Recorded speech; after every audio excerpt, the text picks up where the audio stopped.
మన తెలుగు పెద్దలు. రచన డాక్టర్ మల్లాది కృష్ణానంద్. చదివినవారు శ్రీ రొక్కం కామేశ్వరరావు. ఇవాళ డాక్టర్ మర్రి చెన్నారెడ్డి గారి గురించి తెలుసుకుందాం. డాక్టర్ మర్రి చెన్నారెడ్డి గొప్ప రాజనీతిజ్ఞుడు, పరిపాలనా దక్షుడు. 2 సార్లు రాష్ట్ర ముఖ్యమంత్రిగా ఆయన పదవీ బాధ్యతలు నిర్వహించారు. సమస్యలు ఎంత క్లిష్టమైనవైనా తనదైన నేర్పు ఓర్పుతో అవలీలగా పరిష్కరించేవారని ప్రతీతి. రాజకీయాల్లో దాదాపు 5 దశాబ్దాల పాటు శ్రీ చెన్నారెడ్డి తనదైన ప్రత్యేక శైలి ప్రదర్శించారు. తన మాటనే ప్రభుత్వ ఆదేశం జీవోగా అమలు చెయ్యాలని, పనుల అమల్లో జాప్యం వద్దని అధికారులను ఆదేశించేవారు. శ్రీ చెన్నారెడ్డి అంటే సమయస్ఫూర్తి, పాలనా దక్షత గల ఒక అరుదైన నాయకుడిగా పేరు గడించారు. కేంద్ర మంత్రిగా, గవర్నర్గా, 2 సార్లు ఆంధ్రప్రదేశ్ ముఖ్యమంత్రిగా శ్రీ చెన్నారెడ్డి రాష్ట్రానికి చేసిన సేవలు చిరస్మరణీయం.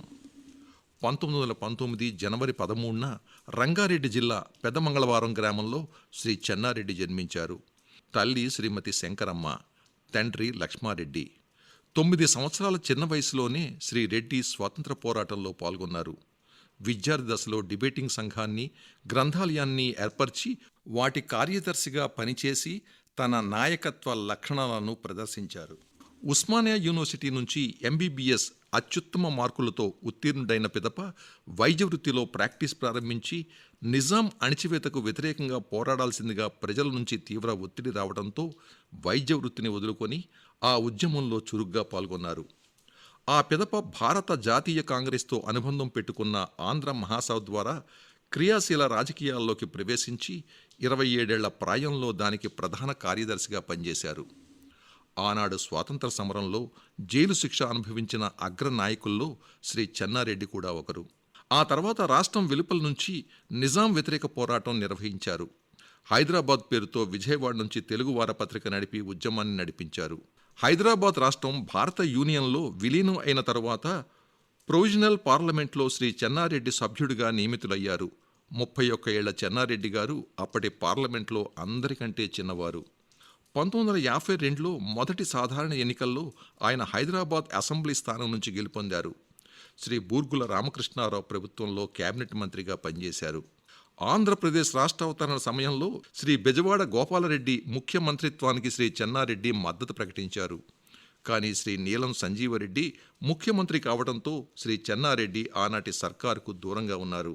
కాంగ్రెస్ను వీడి సోషల్ డెమోక్రటిక్ పార్టీలో చేరారు. 1957లో మళ్లీ తిరిగి కాంగ్రెస్లో చేరి రాష్ట్ర అసెంబ్లీలో పలు కమిటీలకు నాయకత్వం వహించారు.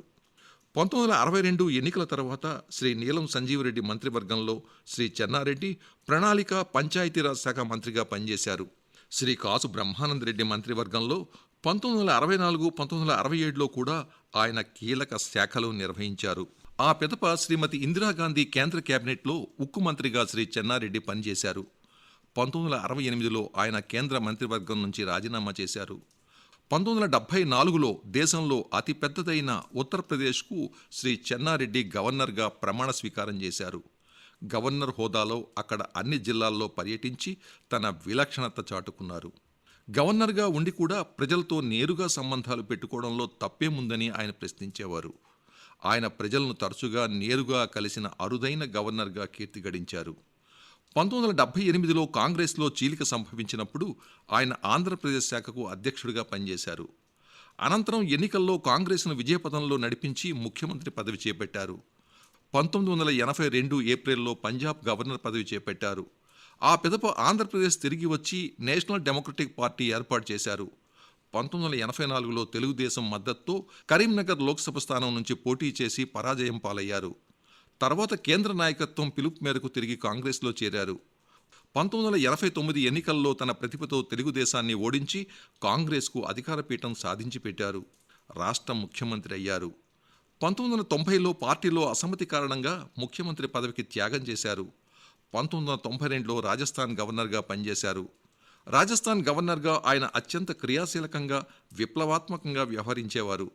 మొదటిసారిగా రాజ్భవన్ తలుపులు ప్రజల కోసం బార్లా తెరిచారని ఆనాటి పత్రికలు పతాక శీర్షికలతో ప్రచురించాయి. ఆ ఘనత డాక్టర్ చెన్నారెడ్డికి దక్కుతుందని పత్రికలు అభివర్ణించాయి. పదవి ఏమైనప్పటికీ నిరంతరం ప్రజలతో మమేకమై ఉండటం శ్రీ చెన్నారెడ్డి ప్రత్యేకత. నిర్మోహమాటంగా ఏమాత్రం జంకకుండా మాట్లాడడం ఆయన ప్రత్యేకత. రాజకీయాల లోతుపాతులను క్షుణ్ణంగా తెలుసుకున్న శ్రీ రెడ్డి సాహసి, ధీశాలి. ఎవరికైనా అణిగిమణిగి ఉండటం అన్నది ఆయన నిఘంటువులోనే లేదు. ఆయన ఏనాడు పదవుల కోసం ప్రాకులాడలేదు. తాను నమ్మిన సిద్ధాంతాల కోసం త్యాగాలు, పోరాటాలతో ముందుకు సాగారు. ఆయన ఎక్కడ ఉన్నా తన అనుచరులను కాపాడుకుంటూ నమ్మిన వారికి న్యాయం చేసేవారుగా కీర్తి గడించారు.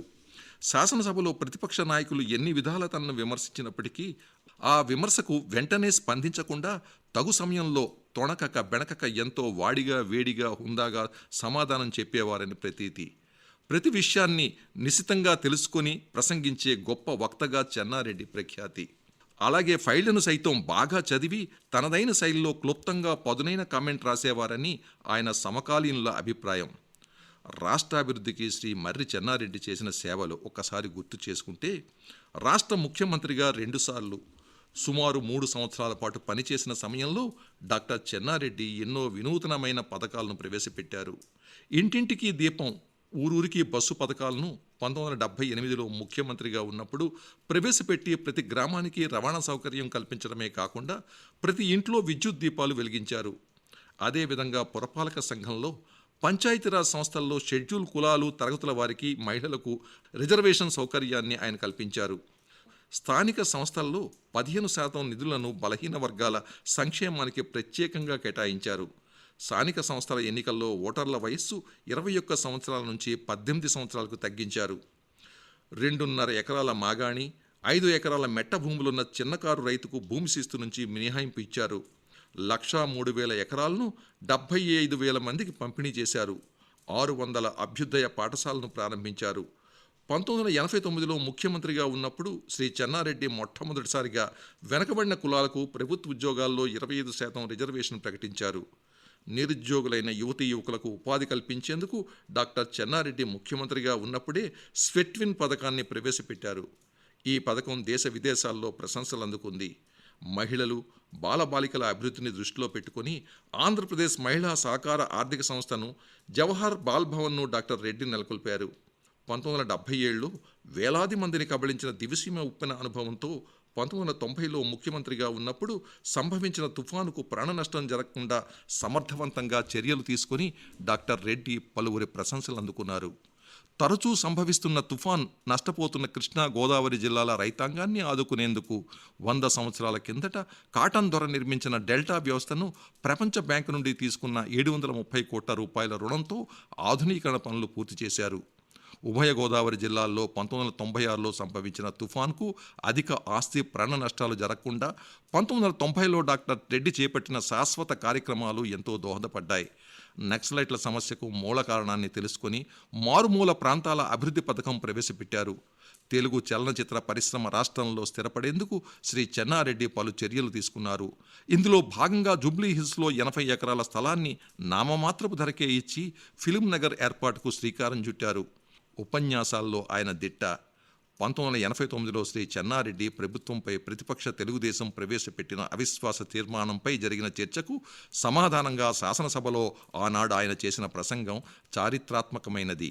అన్నిటికంటే మిన్నగా శ్రీ చెన్నారెడ్డి హయాంలో పాత హైదరాబాద్ జిల్లాల్లో గ్రామీణ ప్రాంతాలను, జంట నగరాల్లోని శివారు ప్రాంతాలను కలిపి 1978 ఆగస్టు 15న తన మేనమామ శ్రీ కెవి రంగారెడ్డి పేరిట రంగారెడ్డి జిల్లా ఏర్పాటు చేశారు.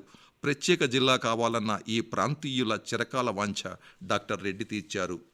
డాక్టర్ రెడ్డి మంచి నటుడు, కళాకారుడు, క్రీడాకారుడు కూడా.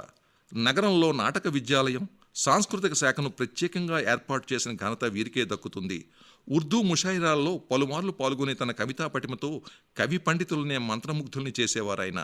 శ్రీ చెన్నారెడ్డి సర్పంచ్ మొదలు ముఖ్యమంత్రి వరకు, కేంద్ర మంత్రి మొదలు గవర్నర్ దాకా అనేక పదవులు అలంకరించారు. అవిశ్రాంత రాజకీయ సమరసేనాని, అనేక యుద్ధాల్లో ఆరితేరిన మహాయోధుడు డాక్టర్ మర్రి చెన్నారెడ్డి అని కీర్తి గడించాడు. 1996 డిసెంబర్ 2న స్వల్ప అస్వస్థతతో తుదిశ్వాస విడిచారు. ఆయన మరణంతో ఆధునికాంధ్ర చరిత్రలో ఒక మహోధ్యాయం ముగిసింది. ఒక రాజకీయ ధృవతార రాలిపోయింది.